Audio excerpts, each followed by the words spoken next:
Welcome to your spiritual home.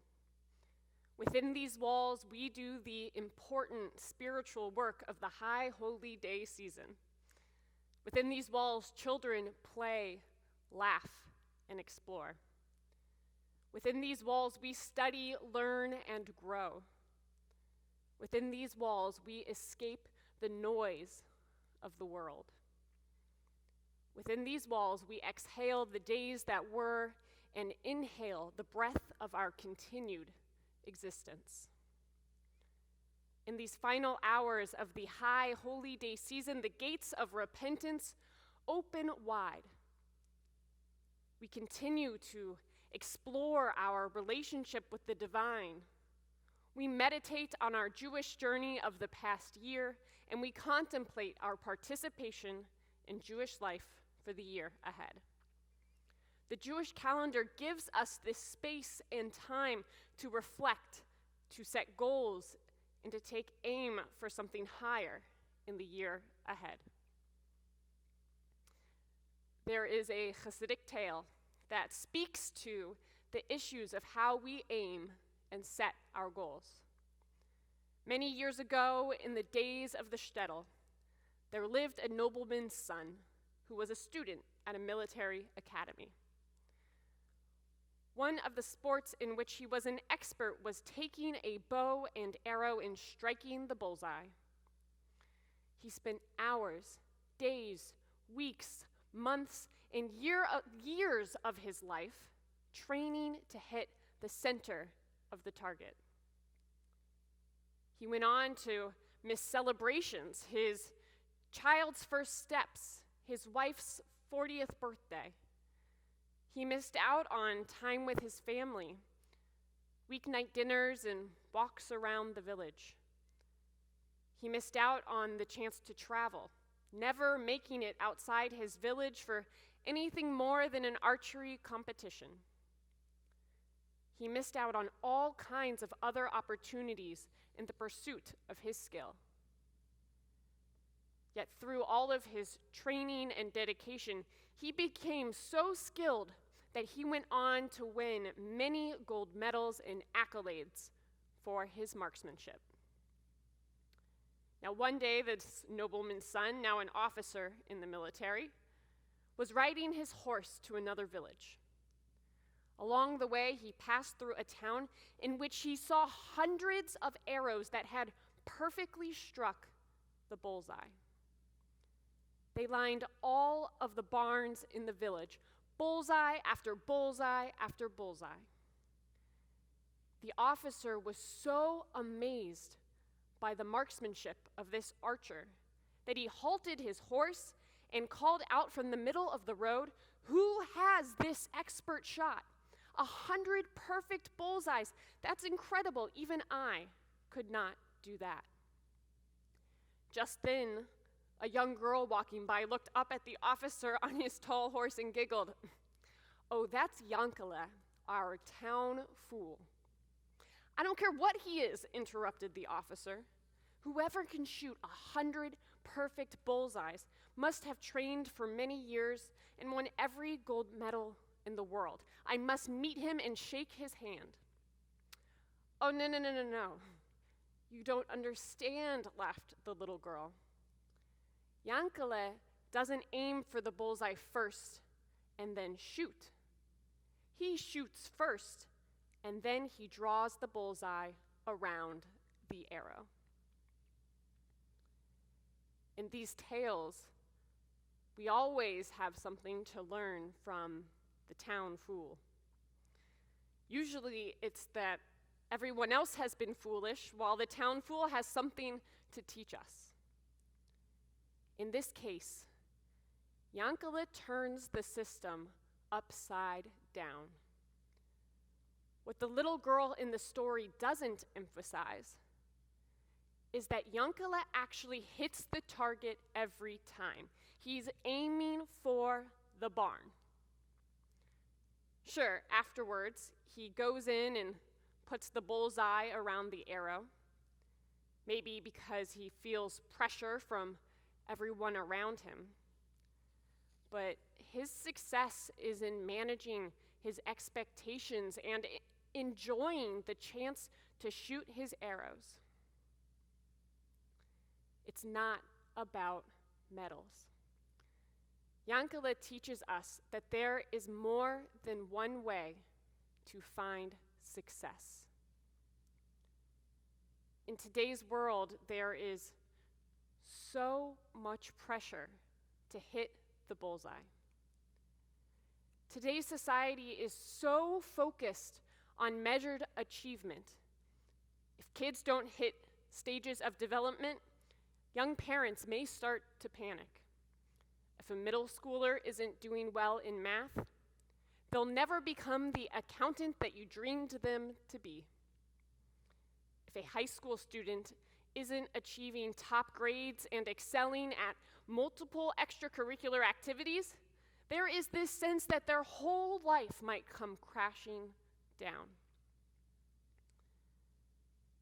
The focus on measured achievements extends to adults who are in jobs that put pressures on employees to rise to certain markers and then rise again and again and again. What has resulted are high levels of anxiety, depression, and burnout. Friends, the statistics are astounding. We're talking about a 71% increase in psychological distress for young adults 18 to 25. But it's not just young adults. Anxiety levels are up across all generations. This is a recent phenomenon of the last decade. All of this anxiety and stress has led people to feel a deep sense of burnout, not only in their jobs, but in their personal lives as well. Don't get me wrong. Many people love what they do. I'm one of them. Yet the hours that we spend working, whether in paid positions or as the head of our household, when those hours continue to pile up and up and up, and we don't set boundaries or manage expectations, the result of this recipe is burnout. Compared to decades past, we've never been more accessible with phones in hand, ready to answer that call, text, or 15 emails that just can't wait. These digital devices, combined with the regular workload plus social media, present the optics that everyone is watching what we do and what we're not doing all of the time. Through self-optimization, technology, and new skills, we have increased our efficiency, but it has come at a great cost. Like the military officer from our story, we've missed celebrations and holidays. We've missed time with family. We've lost sight of the things that, when we look back on our lives, we will realize were actually the most important. Today, our teens and even preteens are deeply struggling with school-life balance. Adults are struggling with work-life balance. Many of us feel like we need to be like the officer from the story, the officer who puts in countless hours to win prestige and accolades at the tremendous personal cost of what really matters. The stakes feel so high and the pressures so great that many have resorted to controversial means to pass tests and to achieve success. We see this most acutely in our young adults, our teens, who, under tremendous pressure, are trying to navigate this new landscape. Statistics tell us that 51% of high school students have admitted to cheating on a test, and 74% have copied another student's homework. Some teens are so worried about hitting the bullseye that they will turn to any means necessary to reach that next level of success. But it's not just teens. We all watched the public fallout from adults, specifically celebrity adults, who forged achievements and accomplishments for their children to get into particular universities. Many people fear that everyone else is doing it anyway, that if they don't jump on the bandwagon, they'll be left in the dust. We've seen these social pressures and cheating combine over and over and over again for professional athletes who turn to doping to reach the next level. Despite folks being caught year after year after year, the cycle continues. There is an ingrained perception that their method won't get caught. Everyone else is doing it.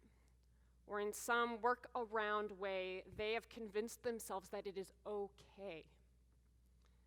Many of these individuals are the very people our children and teens admire, or at least used to. Lance Armstrong, Tyson Gay, Maria Sharapova, Marion Jones, Alex Rodriguez, just to name a few. In the business sector, we have also seen these social pressures, the quest to reach the next level marker, and the desire for profitability over everything else.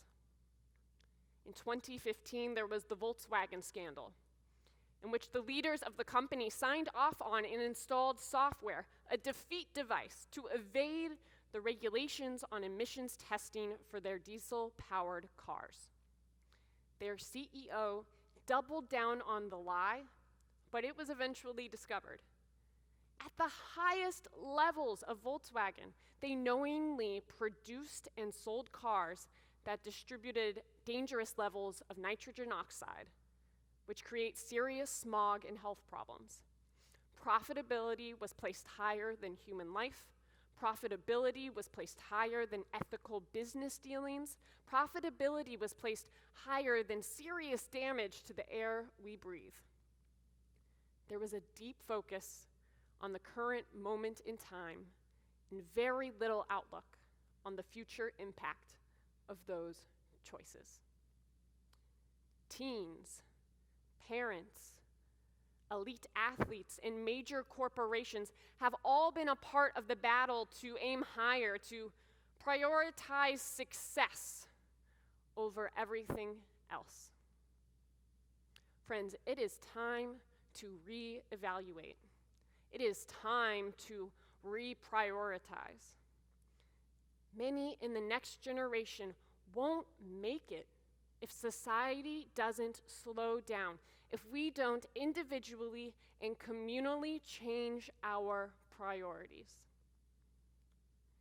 And I believe that our Jewish tradition holds the key to uncovering this track, to renewing our sense of purpose that reprioritizes the things that matter the most in life.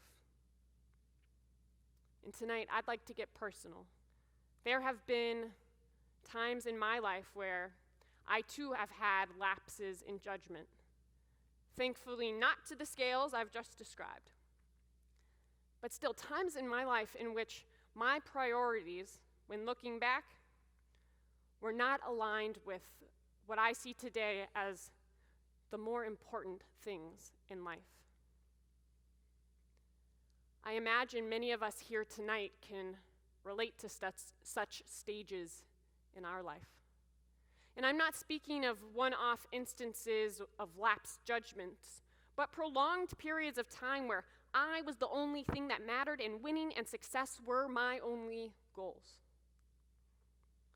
For me, these prolonged periods revolved around a deep focus on achievement and aiming ever higher. Working out to reach that next stage in the gym, to reach that accolade to be in the top 5 fastest players out of the state of Kansas, to be one of the first players in my city to sign a D1 scholarship. And unfortunately, that list goes on and on and on. Winning was everything. even in little for-fun practice games, had to win. This went into personal relationships too. I had to win that game of cards. I had to win that ping pong match that meant absolutely nothing. I had to catch more grapes in my mouth than a friend. I mean, I was really unbearable. This extended to academics as well. I often stayed in to study and study and study because this was the most important thing in my life at that moment. I had to achieve the top grade. I had to succeed. I had a be the best mentality.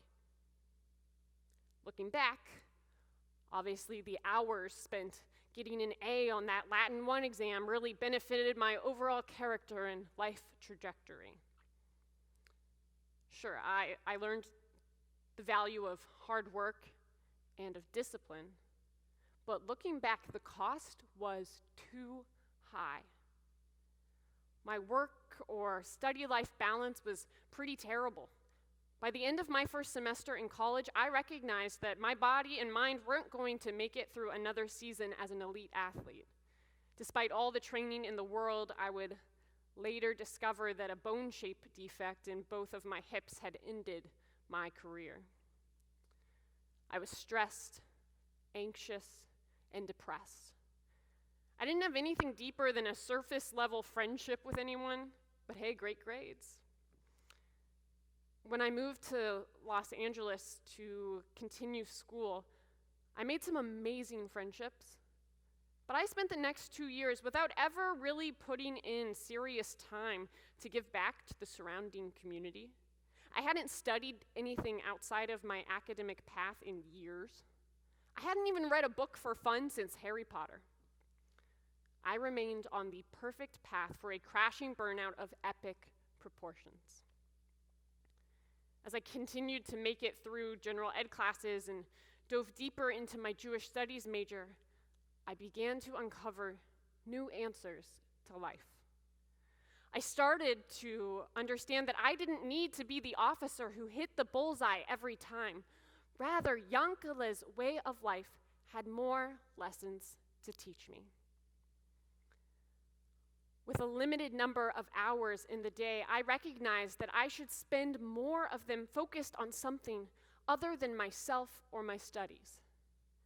I started to understand that Judaism places a deep value on the things that are important in life: community, spiritual development, having a prayer practice, self-care, family, taking time to rest and recognize Shabbat, and so much more. Now, understanding is different than action. I entered rabbinical school in a pretty good place, but found myself spiraling under the pressures of balancing the course load with internships and work. As I neared the end of the program, after work with a great therapist, a loving husband, and a serious community of real friends and mentors, I finally dug myself out of the depths of anxiety, depression, and complete and utter burnout. As I started to put into actions the lessons I had learned from my Jewish studies, I realized how tempting the program had made it for students to be like the officer and to invest so much time into our studies that we sacrificed our other needs. The program was missing the lesson of Yankele, the lesson that there is more than one way to find success in life. Jewish texts certainly emphasize the importance of providing a livelihood for our families, which is a call for us to hold jobs and to work and to be ingrained parts of society.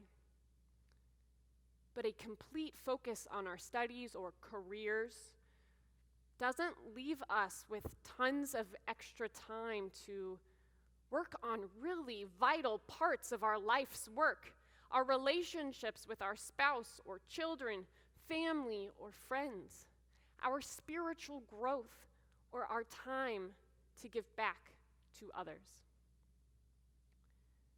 when we spend more time at the office or buried in work or social media on our digital devices, our relationships with other people, our spiritual growth, and our time spent giving back to others are usually the first things that get cut out of our life's routine.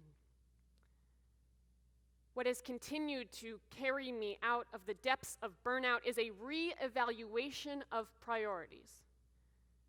I've made it a priority, which even as a rabbi one has to do, to continue to deeply study Torah and Jewish texts. I've taken a deep dive into Musar, Jewish spiritual ethics, and I have found my work-life balance restored.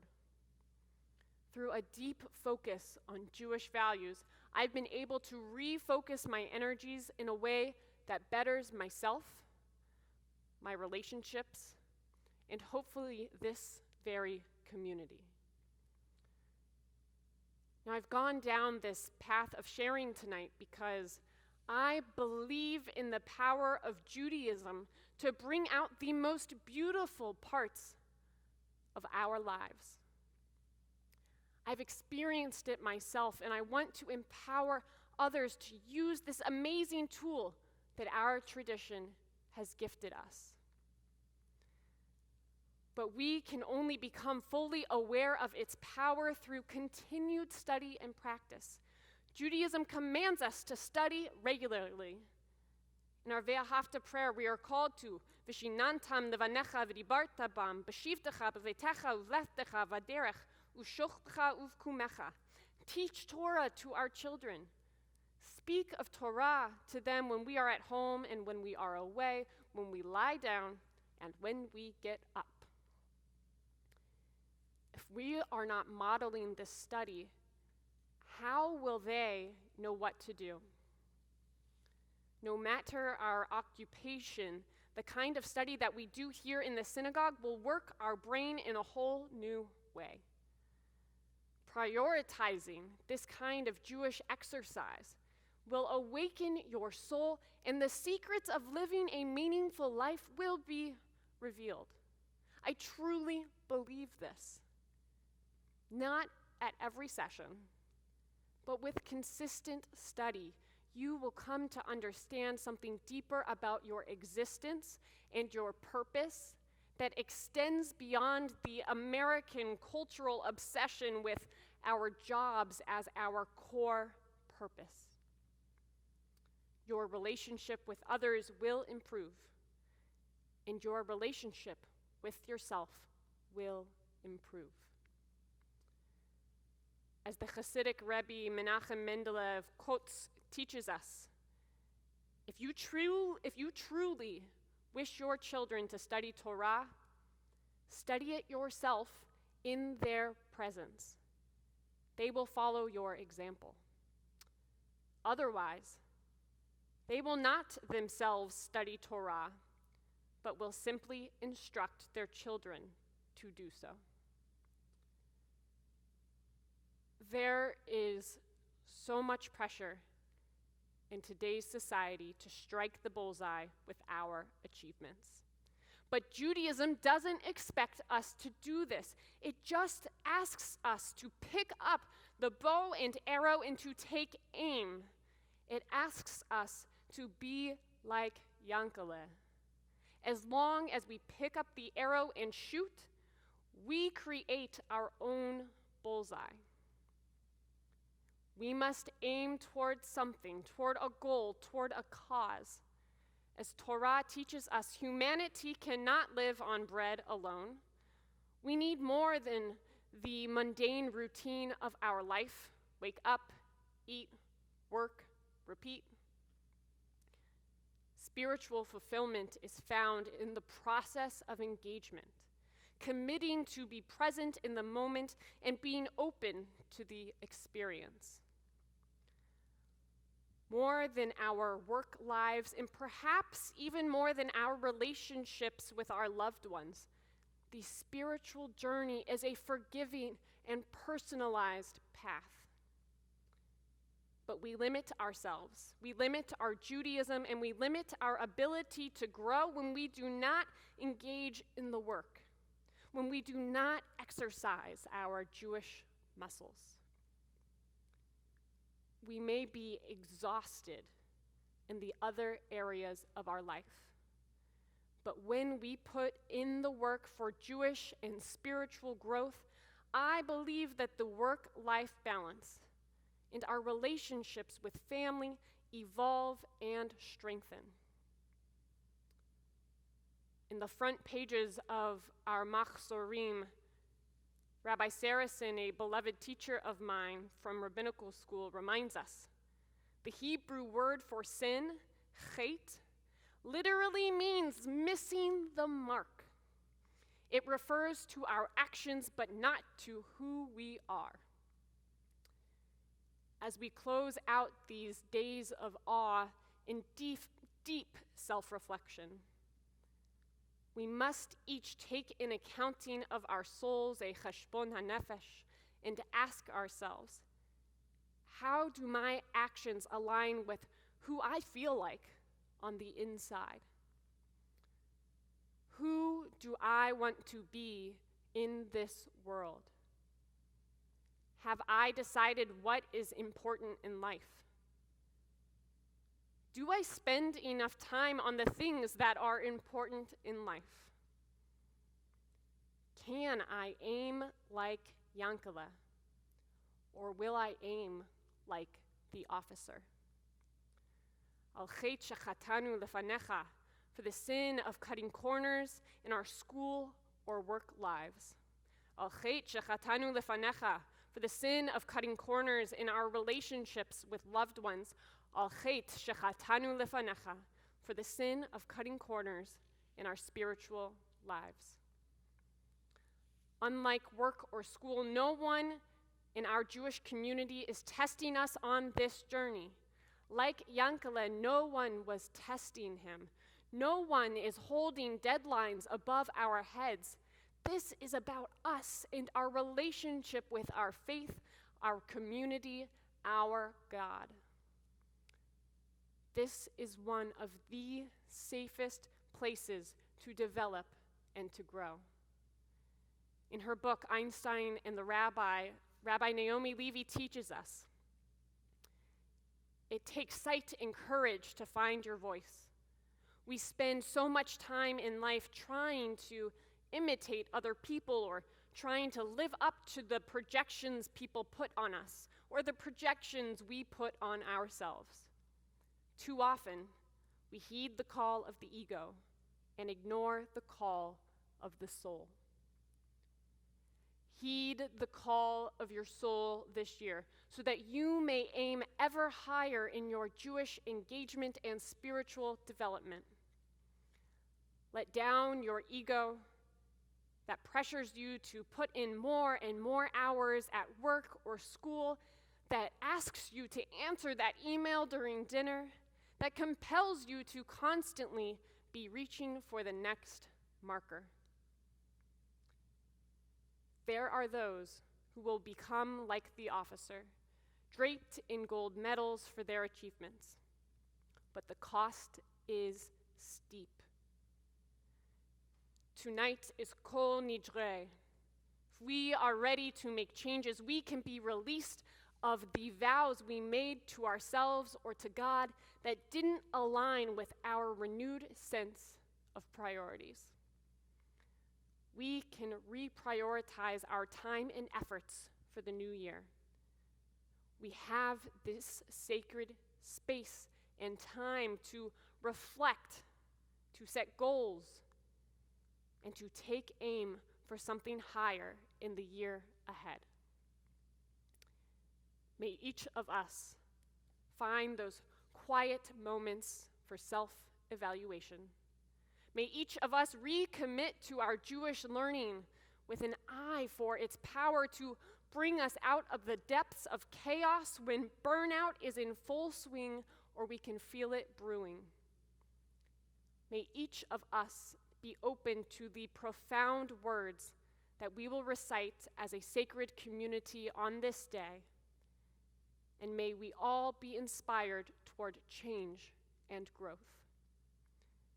May we find our bow and arrows, even if we have to pull them out of the depths of our soul. And may we be like Rachael, taking aim for something greater, paving our own path, succeeding in our own ways. L'shana tova tikatevu v'techatemu. May we all be inscribed and sealed for a good year.